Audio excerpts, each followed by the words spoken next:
me get some water. So it's truly a water cooler talk.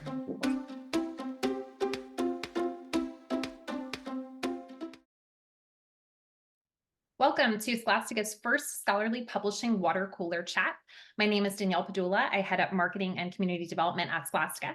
And today I'm joined by two of our co-founders, CEO Brian Cody and CTO Cory Schires. Welcome, Brian and Cory.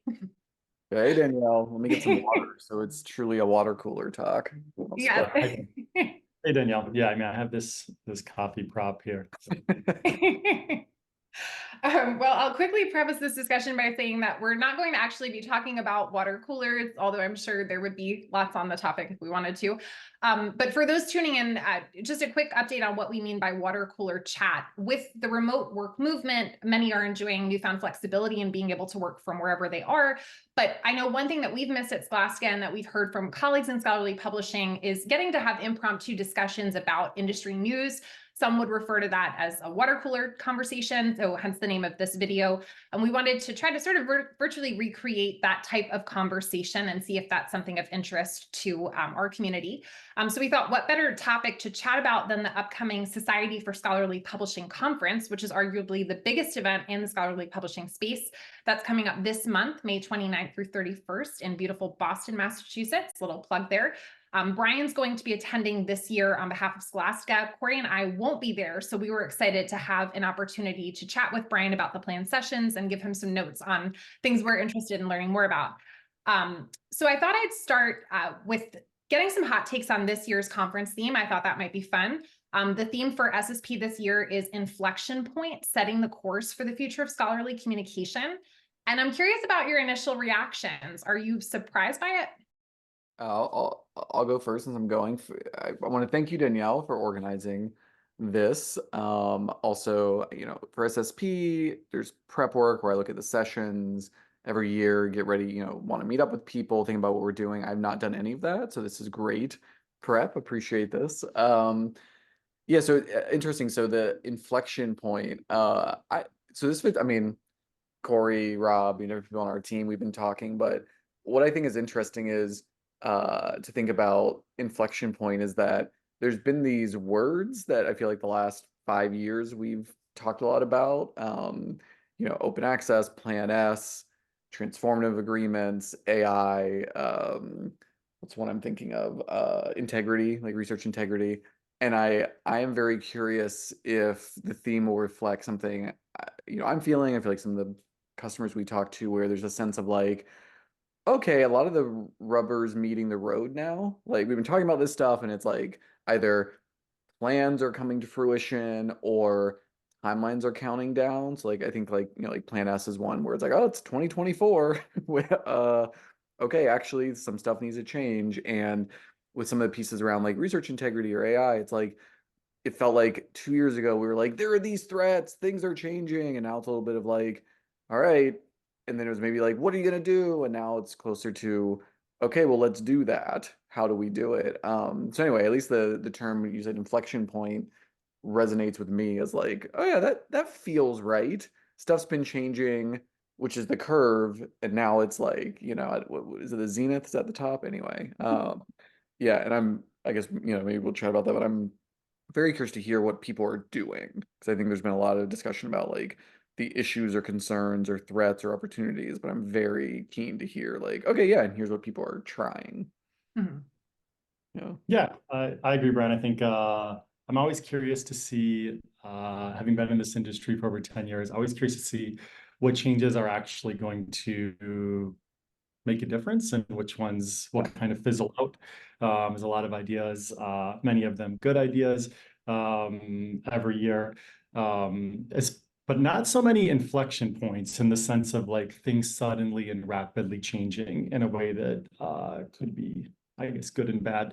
You mentioned Plan S. That certainly felt like it was going to usher in radical changes, and those changes are still coming, and I'm certainly strongly in support of Plan S, but I wouldn't say it has caused an inflection point. I think something that might be different this year, and a lot of the talks will cover this, I'm sure, is AI certainly feels like the potential to cause an inflection point generally, and certainly in academic publishing.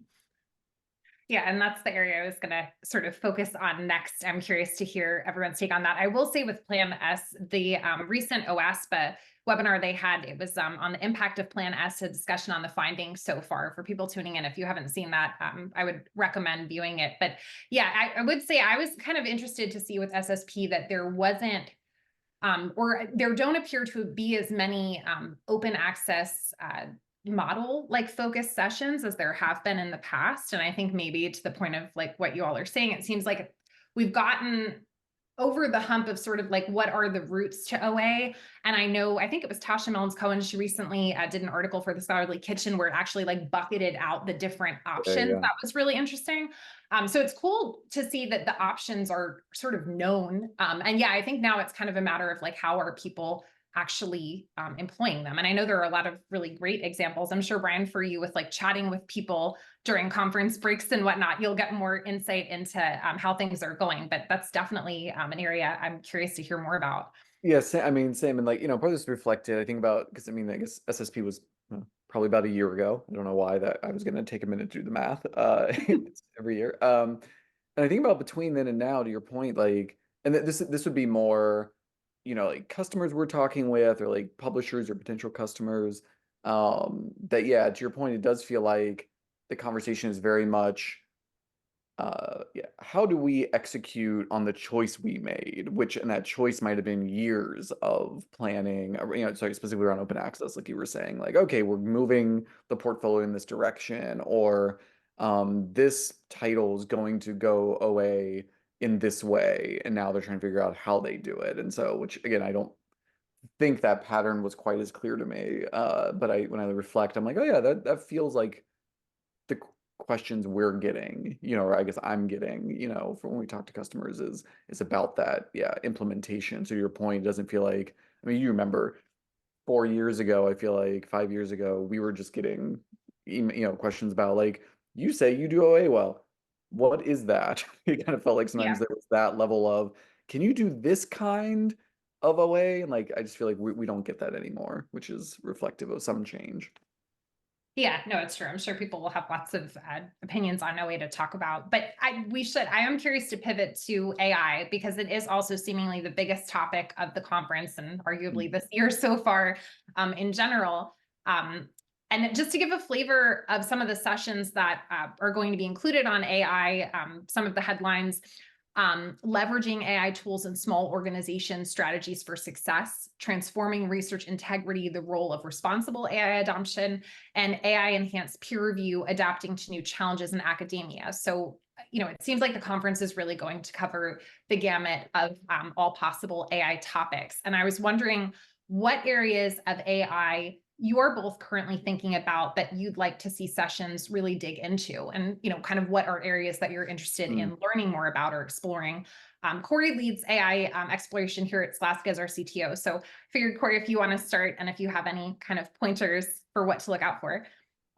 Sure. So I'm sure that there'll be, some of the usual hand-wringing about, kind of strong feelings on either side of the issue. Tends to be polarizing. I think less polarizing as time goes on, but polarizing nonetheless.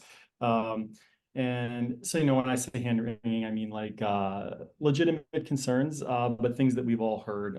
So responsible adoption, disclosure, ethical usage, things like that.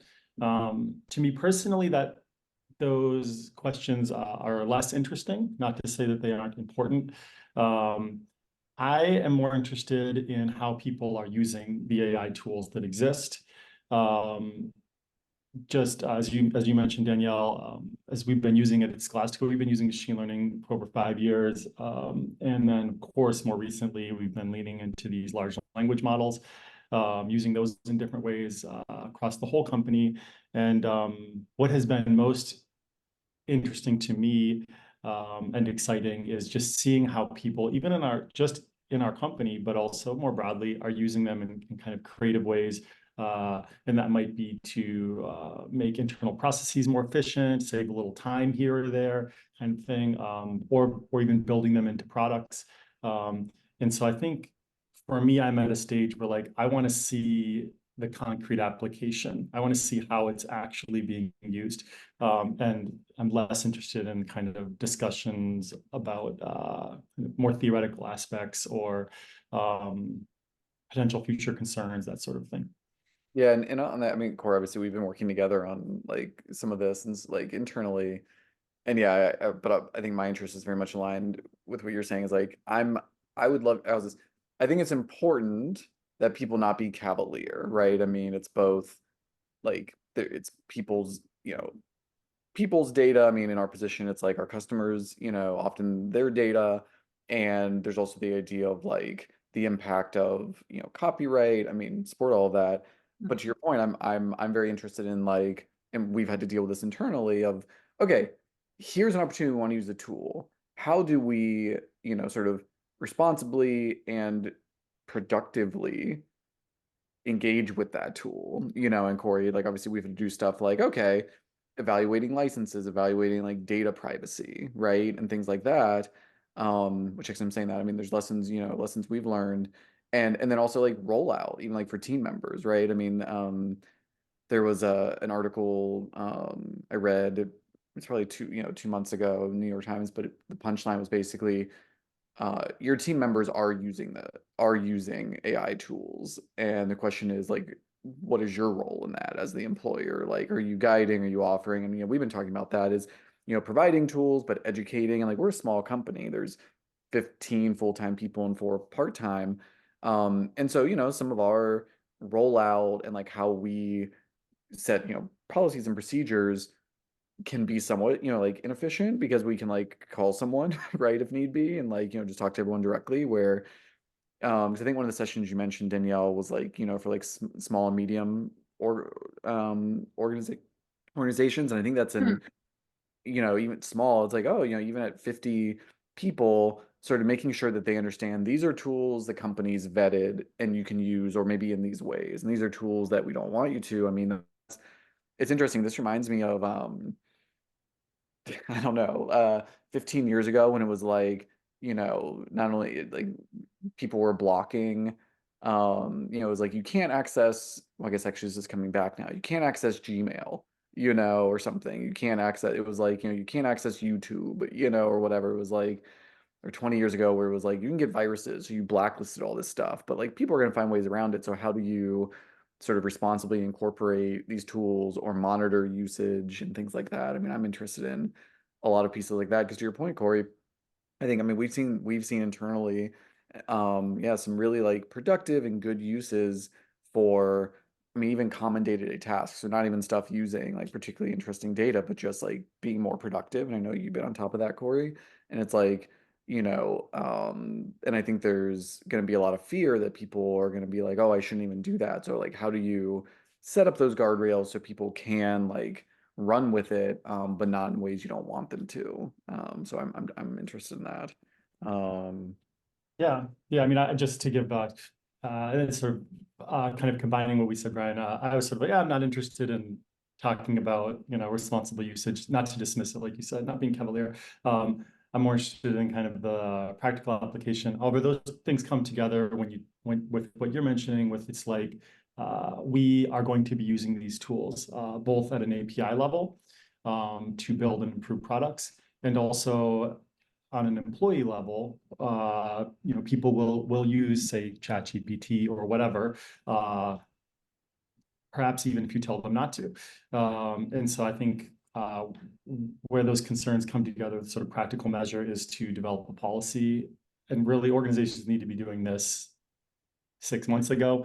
But if you haven't, you should do it now. And I think really what you want to look at when you're thinking about those policies is will the inputs and outputs of whatever you're asking or being told by, again, say GPT, will those inputs and outputs be used to train or retrain future models, and how do you feel about that? And there are ways to avoid that if you don't want your data to be used in that way, but you have to be deliberate about how you use it and how you allow it to be used within your organization. well, and we've seen there's even things where it's like, oh, you have to go in and change this setting, and you might think that it's set that way, but if not, it's like, oh, make sure to set that, and now like any data you have are siloed. But yeah, it reminds me of, I have a hunch in some of these sessions I'll go to, I'll be asking about this, is I'm very curious about sort of accuracy. So meaning, I think we're gonna, well, I'm assuming, from vendors or other sessions, we'll hear about new tools that people can use that sort of utilize AI for X, right? All these things. But like one of the things I hear about, from our customers, and I'm very curious about, is like either some experiences early or concerns broadly that they'll use a tool to help solve a problem, but then they'll have to also then put in time to check the accuracy of that. And so is that a time saver, right? And like at different scales, different answers, but like, like there's been all these examples, again, we talk about AI just outside of our industry where it's like, oh, you ask it something, it gives you this answer, and it turns out the references aren't real, or that, part of the answer is just wrong. And the problem, at least my experience, is that it can be very effective, 90% of the time. But obviously in our industry, like, and like Cory, if we're using it to be like, oh, can you help me write this regex faster? It's like, okay, like it can be a little bit wrong. We'll figure it out. But it's different if you're like using it for something like, oh, summarize these data, or like, are there errors in this table if you add up the columns? Like if it's wrong, you have a problem. And so these external tools that are verifying things, and I think a lot of them don't just say yes, no, because they acknowledge it's not 100% right, but they sort of give you a confidence and, like ranking, for example, or confidence score. And I think a lot of people are concerned, well, how much time is it going to take to check that confidence score, or like how much confidence can I have in it, if that makes sense. And we'll just see, but I would love to hear case studies of someone being like, yeah, we did this and it saved us X time after accounting for this other workflow we had to add in. Right. Yeah, I don't know why it is with AI, or I guess with these chat tools, but I guess maybe AI in general, like the closer it gets to perfect, kind of the more magical it gets. For whatever reason, the less tolerance we have for any inaccuracy. We expect it to be right and feel cheated, or maybe not cheated. We feel that it's almost being dishonest or something with us if it's not right. And look, that's just not where these models are. I mean, you have to check them, and the idea of having the model explain itself, sort of provide receipts or citations or whatever it is you're looking for. Of course, there are companies working on that. I think Cite AI maybe companies working on that, and I'm sure they're doing good work. But it's a hard problem because just inherently the way these models work, they're just not designed to provide evidence alongside the kind of probabilistic predictions that they're making. So you have to kind of accept part of that. The only other thing I would add with just the accuracy question is, it is remarkable even how much better GPT-4 is than 3.5. And that makes me wonder, whenever 5 comes out or whatever's next, or these other models, Llama or whatever, it's like, the margin for error is probably going to keep shrinking rapidly, at least for another year or two. It's hard to predict beyond that. And I'll just note, I mean, something we've talked about internally, Cory, is I think there's also this interesting opportunity to not, there's a lot of talk about replacing things, but I think, the model of, some of these LLM models can be better at things, but not 100%. But for example, the accuracy question, I'm really keen when people, and again, we've done some of this internally, where you sort of use an existing non-probabilistic tool to like check. So if you're like, okay, we got these answers, 70% of them match some less black boxy thing. And so you kind of get those, and then you have this, so sort of what's left is this good answer, and you can check it and it's still an overall win, because I think obviously the challenge is if you don't have faith in this whole set of answers and you feel like you have to check all of them, well, now you're sort of sacrificing time savings or stuff. But that's, again, anyway, this might be wishful thinking, but well, and Danielle, I've not looked at any of the session titles, so you tell me if if all my dreams are going to come true with the sessions. Yeah, no, or go ahead, Danielle. Go ahead.